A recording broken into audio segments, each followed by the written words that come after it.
에베소서 4장 17절에서 24절까지 말씀.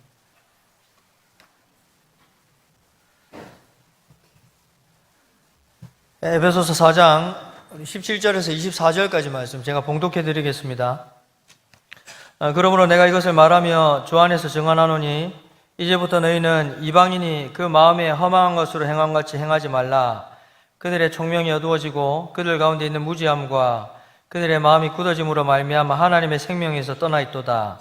그들이 감각 없는 자가 되어 자신을 방탕에 방임하여 모든 더러운 것을 욕심으로 행하되 오직 너희는 그리스도를 그같이 배우지 아니하였느니라. 진리가 예수 안에 있는 것 같이 너희가 참으로 그에게서 듣고 또한 그 안에서 가르침을 받았을진데 너희는 유혹의 욕심을 따라 썩어져가는 구습을 따르는 옛 사람을 벗어버리고 오직 너희의 심령이 새롭게 되어 하나님을 따라 의와 진리의 거룩함으로 지으심을 받은 새 사람을 입으라. 아멘. 할렐루야. 여러분, 여러분들이 하나님을 예배하는, 성도님들이 하나님을 예배하는 모습을 저 나름대로 좀 정리를 해봤습니다. 어떤 모습으로 하나님을 예배하고 있는가, 여러분에게 해당되는 모습을 한번 찾아보시기를 바랍니다. 네 가지를 읽어드릴 테니까 어떤 모습에 제일 가까운지, 내가 드리는 예배의 모습이. 그럼 잘 들어보십시오. 첫째, 예배를 통해 하나님을 향한 나의 사랑을 표현한다. 예배를 통해서 하나님을 향한 나의 사랑을 표현한다. 두 번째, 하나님이 예배를 통해 당신의 사랑을 내게 다시 한번 각인시켜 주신다. 이제 세 번째입니다. 예배를 통해 현실을 점검하게 된다. 그래서 예배를 드리고 나면 나의 일상적인 수고들을 사랑으로 감당하게 된다. 네 번째입니다. 예배를 통해 뭔가 하나님께 드려지는 것이 있겠으나 나와는 별 상관이 없는 것 같다. 그래서 예배가 조금 지루하다. 네 가지 정도로 정리를 했는데 어느 것에 제일 가까운 것 같습니까? 아니면 여러분 스스로의 그런 예배 드리는 모습들을 점검을 해볼 때 또 어떤 모습으로 여러분은 예배를 드리고 있는 것 같습니까? 어떤 분들에게 있어서 예배는 단지 수동적인 시간일 수 있습니다. 예배당에 앉아서 1시간 앉아서 눈앞에 펼쳐지는 여러 가지 순서들을 지켜만 보는 그런 시간인 것이죠. 그러나 여러분, 사실은 전혀 그렇지가 않습니다. 예배는 하나님과 하나님의 백성들이 만나는 역사적인 현장입니다. 그리고 그 역사적인 현장 속에서 하나님의 백성은 하나님께서 자신을 향해 가지는 그런 기대를 확인을 할 수가 있습니다. 바꾸어 말하면 하나님께서 우리를 향해서 가지는 비전을 예배를 통해서 확인할 수가 있습니다. 그림을 하나 보실까요? 여러분, 보입니까? 글자 보입니까? 그렇죠? 글자. 자, 영화관에 갔는데 영화를 시작할 때 저걸 보여주더라고요. 영화 제작사 로고거든요. 근데 저는 저게 안 보입니다. 글자가. 색약이거든요. 뭐 놀래고 뭐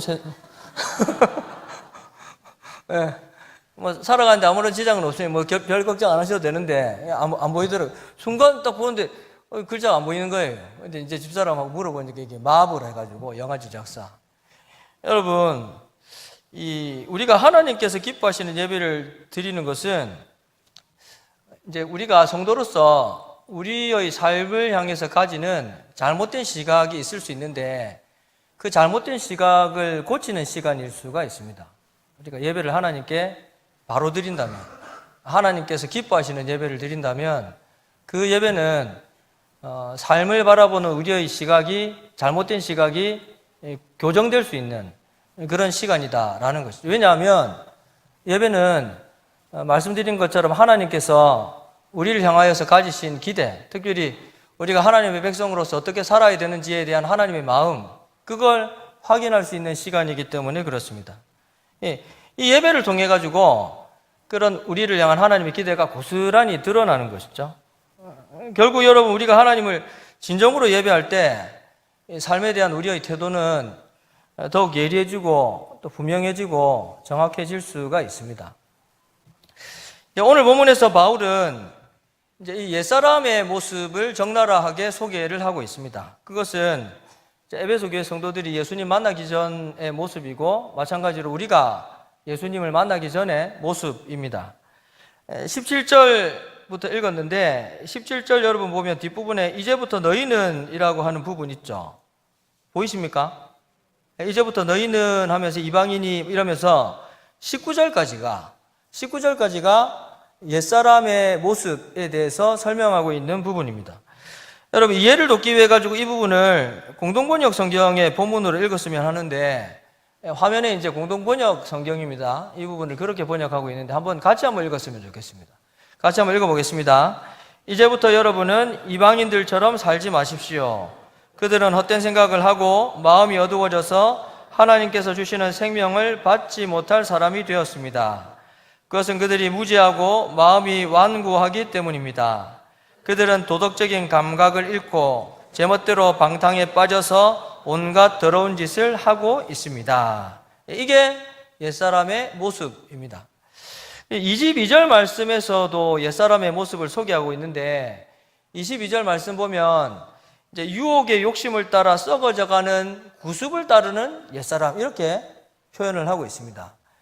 이제 이걸 이 세번역 성경은 어떻게 번역을 하고 있는가 하면 이제 나오는가요? 지난날의 생활 방식대로 허망한 욕정을 따라 살다가 썩어 없어질 그 옛사람 이렇게 번역을 하고 있습니다. 여러분 그렇습니다. 이 사람이 옛사람, 예수님을 만나지 못한 사람이죠. 그래서 예수님을 알지 못하는 사람의 모습이 이렇다라는 것입니다. 정리를 해보면 이렇게 말씀드릴 수 있습니다. 옛사람은 영적으로 무지하고 마음이 완고합니다. 그러니 그 가운데 하나님의 말씀이 들어갈 공간이 없는 것이죠. 하나님을 알지 못하기 때문에 하나님께 복종하지 않습니다. 하나님의 말씀에 대해서 전혀 반응하지도 않는 것입니다. 그러므로 여러분 그들은 살아있는 것처럼 보이지만 영적으로는 죽은 사람들입니다. 그렇게 영적으로 죽은 사람들의 삶은 자연스럽게 도덕과 윤리에 무감각해질 수밖에 없습니다. 그러다 보니까 자신의 욕심이 이끄는 대로 더럽고 추한 곳에 자신을 방치하면서 삽니다. 이게 옛사람의 모습입니다. 그런데 여러분 우리가 기억해야 하는 것이 있습니다. 지금까지 옛사람에 대해서 이야기를 하면서 그들이라고 해가지고 3인칭으로 이렇게 우리가 계속 불렀거든요. 무슨 뜻입니까? 나하고는 전혀 상관없는 사람처럼 그렇게 이렇게 이야기를 했는데 사실은 그렇지 않다라는 겁니다. 우리가 그런 사람이었다. 예수님을 만나기 전에 우리 모습, 이게 바로 방금 살펴봤던 그런 모습. 인정하기 싫지만 이게 우리의 옛사람의 모습입니다. 그렇다면 새 사람의 모습은 어떻습니까? 새 사람 23절과 24절 말씀 같이 읽겠습니다. 23절과 24절 같이 읽겠습니다. 오직 너희의 심령이 새롭게 되어 하나님을 따라 의와 진리의 거룩함으로 지으심을 받은 새 사람을 입으라. 아멘. 이 본문에서 바울이 묘사하고 있는 새 사람은 하나님의 참된 형상을 회복하는 사람을 가리킵니다. 이 하나님의 참된 형상을 회복한다는 것은 마음과 생각이 새롭게 되어서 의로움과 거룩함으로 생활하는 그런 것을 의미를 합니다. 정리하자면 새 사람은 삶의 변화된 태도를 의미하는데 그 태도는 크게 두 가지로 이렇게 정리할 수 있습니다. 바로 거룩함과 의로움입니다. 거룩함과 의로움. 결국 새 사람은 의로움으로 특징 지어지는 사람, 거룩함으로 특징 지어지는 사람. 쉽게 말하면 세상 사람들과 비교해 볼 때 다르다는 거죠. 새 사람은. 무언가 세상 사람들과는 다른 의로움, 세상 사람들과는 다른 거룩함, 그게 보이는 사람, 이게 새 사람이다라는 것입니다. 그런데 여러분, 이렇게 이야기했을 때 솔직히 우리는 부담스러운 것이 사실입니다. 여러분 그렇지 않습니까? 왜 부담스럽습니까? 새 사람의 삶에는 세상 사람들과 구별된 의로움과 거룩함이 있다고 했는데 과연 우리의 삶이 그런가라는 것입니다. 우리의 삶에서 얼마나 제대로 된 거룩함이 드러나고 얼마나 제대로 된 의로움이 드러나는가 하는 것이죠. 그렇게 물어봤을 때 과연 우리는 새 사람이 맞는가? 이런 의문이 들기까지 합니다. 왜냐하면 솔직히 생각해 보면 우리는 그다지 의롭지도 않은 것 같고 또 그다지 거룩하지도 않은 것 같기 때문입니다. 그것이 솔직한 우리의 고백입니다. 여러분, 그렇기 때문에 오늘 본문에서 우리가 주목해서 봐야 할 한 가지 사실이 있는데, 바울은 새 사람을 언급을 하면서 새 사람은 이런 사람이다, 이렇게 정의를 내린 것이 아니라 어떻게 표현을 하고 있는가 하면 새 사람을 입으라, 이렇게 말씀하고 있다는 사실입니다. 왜 이러한 사실이 중요한가 하면요, 바울은 지금 새 사람의 정형화된 모습을 보여주고 있는 것이 아니라 본문을 통해서 바울이 강조하고 있는 것, 그것은 이 성도라고 하는 사람은 이게 핵심입니다. 옛사람을 벗어버리고 새 사람을 입는 사람이다. 바울은 지금 그걸 강조를 하고 있다라는 것이죠. 여러분, 이걸 신학적인 용어로 뭐라고 합니까? 맞추면 맞추실 것 같아가지고 제가 약속을 못 걸겠네. 이 성화라고 하죠, 성화. 그죠? 옛사람을 벗어버리고 새 사람을 입는다. 이 성화라고 하는데, 이 성화의 과정 중에 있는 사람이 바로 성도입니다. 그러면 여러분에게 한 가지 여쭤보도록 하겠습니다. 성도인 우리는 옛사람을 벗어야 한다고 했습니다. 그리고 새 사람을 입어야 한다고 했는데요. 그렇다면 그 옛사람이라고 하는 옷을 우리가 그렇게 쉽게 벗어버릴 수가 있느냐라는 겁니다. 어떻게 생각하면 누더기거든요. 몸에도 맞지도 않고 또 유행에도 지나는 것 같고. 그런데 그렇다고 해가지고 그 옛사람의 옷을 우리가 쉽게 내던질 수 있느냐라는 겁니다. 여러분, 잘 벗어집니까? 옛사람이? 솔직히 쉽지만은 않은 일인 것 같습니다. 옛사람을 벗는다고는 하지만 그것이 그렇게 바나나 껍질 벗기듯 그렇게 쉬운 일은 아닌 것 같습니다. 차라리 이 옛사람을 입고 살았을 때가 편했던 것 같다. 그게 오히려 내 몸에 맞았던 것 같다. 그래서 심지어는 차라리 옛사람을 입고 사는 게 더 좋은 것 같다. 이런 생각까지 들 때도 있습니다. 그만큼 이제 드리는 얘기는 옛사람을 벗는 게 쉬운 일은 아니다라는 것이죠. 가끔 경험하는 일이지만 여러분, 속에 있는 말 있는 대로 다 내뱉었으면 좋겠습니다. 그냥 성격대로 그냥 이 사람 저 사람에게 해대고 다녔으면 좋겠습니다. 건드리는 사람 있으면 그대로 받아버렸으면 좋겠습니다. 모난 성격들이 여전히 남아있는 것이죠. 그리고 그런 성격들이 때로는 폭발해서 겉으로 드러나는 것입니다. 옛사람을 벗는다고는 하지만 여전히 느닷없이 옛사람으로 돌아가 있는 자신을 발견을 할 때가 있습니다.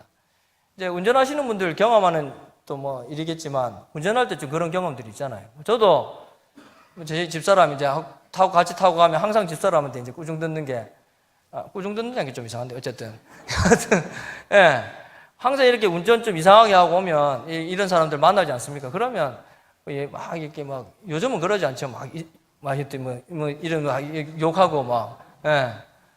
그런 욕은 아닙니다. 그런 욕은 아닌데 여하튼 막 성질 드러나고 이렇게 뭐 진짜 한바탕 했으면 좋겠고 막 이런 불뚝불뚝 일어나는 뭐 이런 경험들 하시죠, 운전하시는 분들.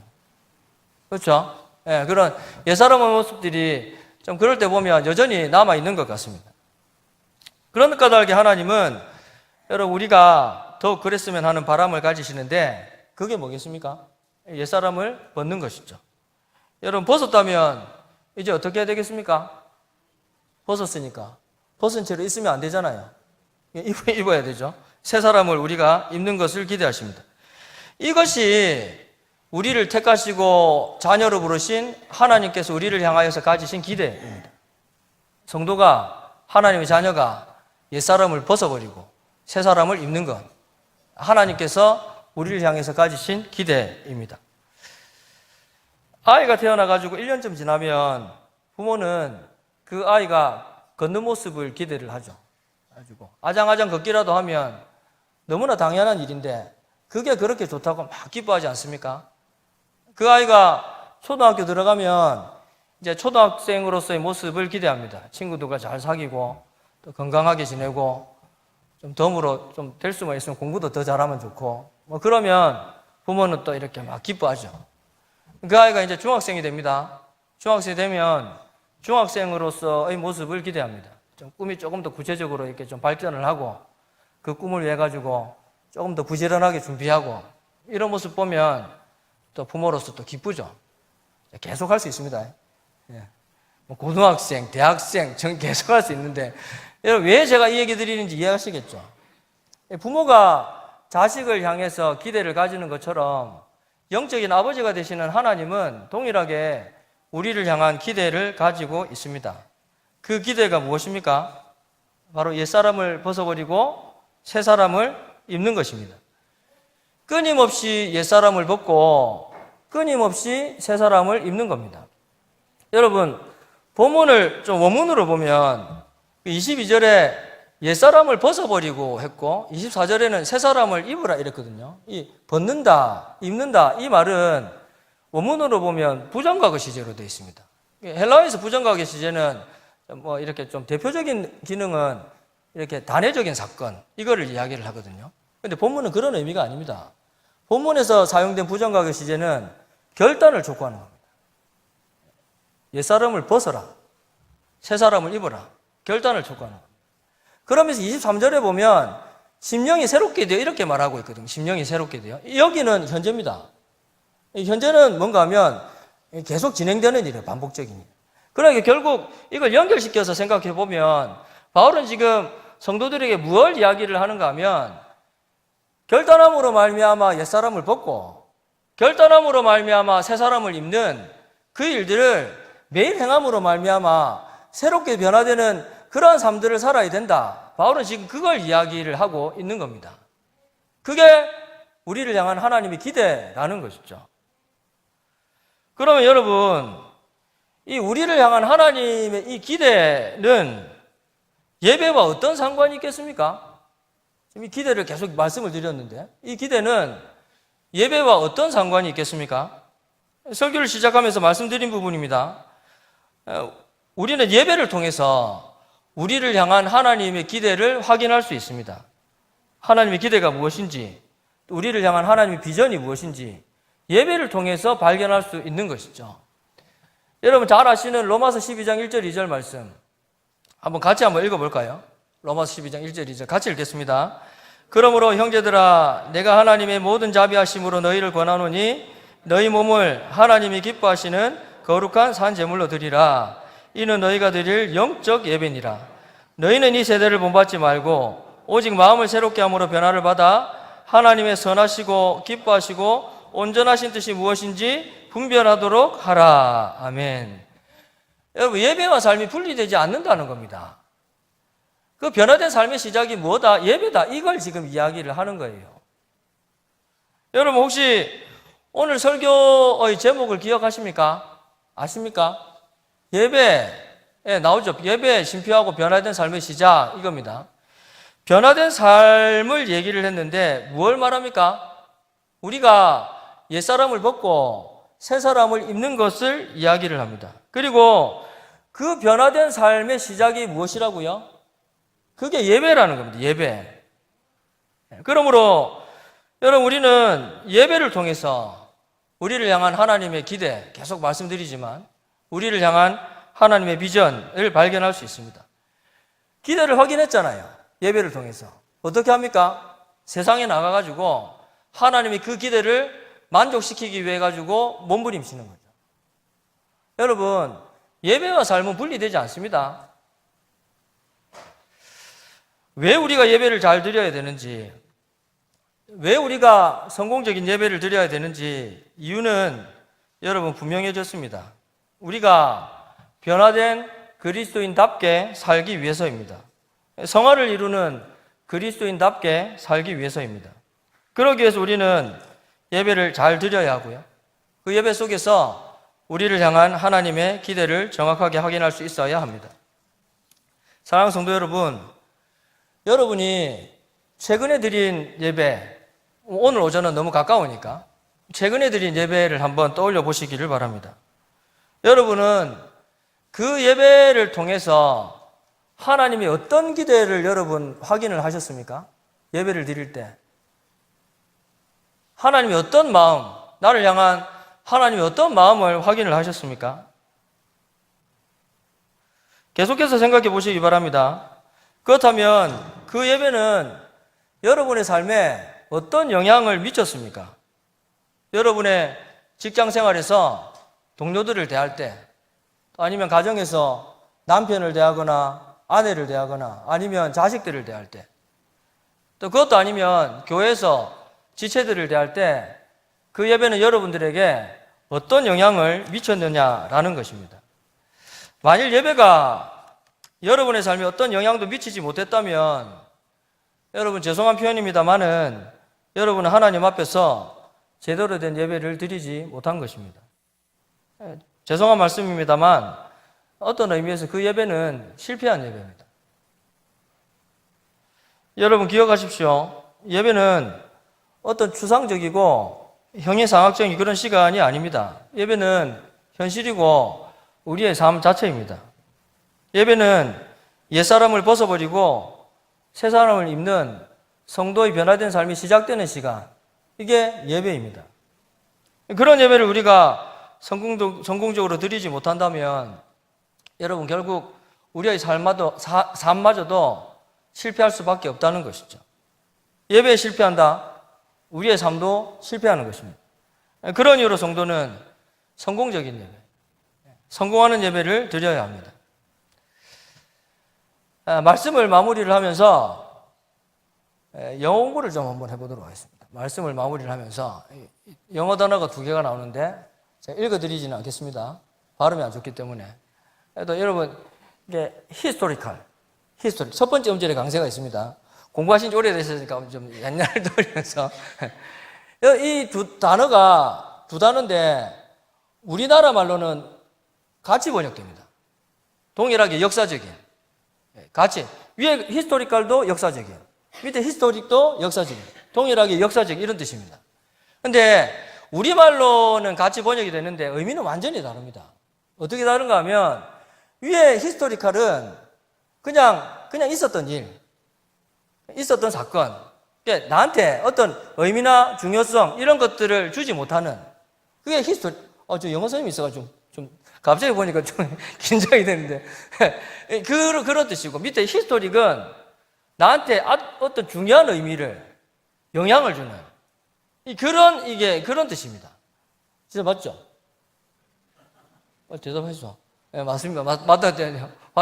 이해를 돕기 위해 가지고 제가 이제 예를 하나 들어보겠는데, 이 숫자 하나, 0407, 이 숫자 아십니까 혹시?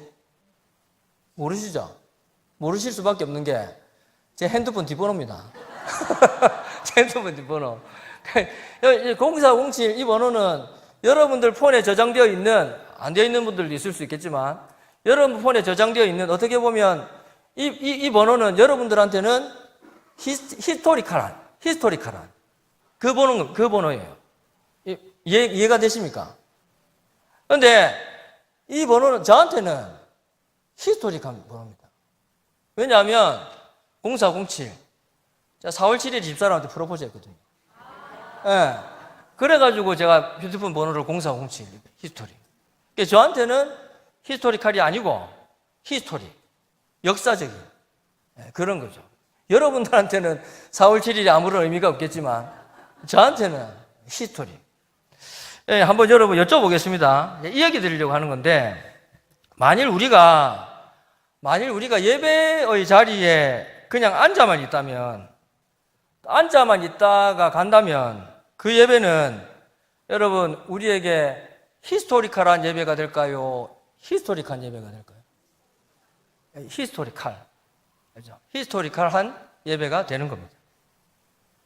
그러니까 우리에게 아무런 영향도 주지 못하고 아무런 변화도 없고 아무런 의미도 없는, 죄송한 표현입니다만은 몸은 앉아있지만 그 예배가 그분에게 아무런 영향도 미치지 못하는 히스토리컬한, 그냥 예배인 거예요.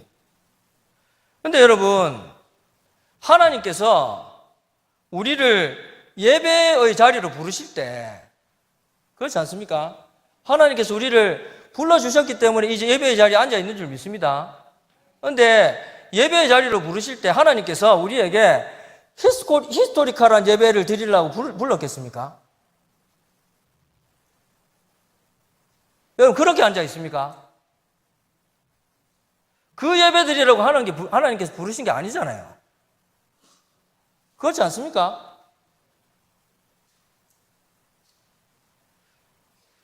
여러분, 예배가 무엇입니까? 우리가 예배를 통해서 우리를 향한 하나님의 기대를 확인하는 시간이라고 했습니다. 우리를 향한 하나님의 기대가 무엇이라고 했습니까? 옛사람을 벗어버리고 새 사람을 입는 것이라고 했습니다. 그래서 날마다 우리의 심령이 새롭게 되는 것이죠. 그것이 예배를 통해서 하나님께서 우리에게 기대하시는 것입니다. 여러분, 특별한 일이 없었으면 좋겠습니다. 특별한 일이 없다면 우리는 올해도 변함없이 이 예배의 자리를 지키면서 또 하나님 앞에 예배를 드리게 될 것입니다. 목사로서 저에게는 한 가지 바람이 있는데요. 예배로 오는 모든 성도들이 하나님께서 한 사람 한 사람 하나님께서 기뻐하시는 예배를 드리는 것입니다. 그 예배를 통해서 하나님은 여러분 성도를 어떻게 변화시키겠습니까? 우리가 자꾸 영어 써서 죄송한데 히스토릭한 예배를 드릴 수만 있다면 그 예배를 통해서 하나님은 우리를 어떻게 변화시키겠습니까? 그리고 그렇게 변화된 성도들이 모인 이 성산교회를 통해서 하나님께서 어떤 놀라운 일들을 이루어 가시겠습니까? 예배의 자리마다, 예배의 시간마다 그 예배를 통해서 변화된 삶을 시작할 수 있는 저와 여러분들이 되시기를 예수님의 이름으로 축복합니다. 예배를 통해서 시간마다 그 은혜를 나눌 수 있는 저와 여러분들 되시기를 다시 한번 예수님의 이름으로 축복합니다.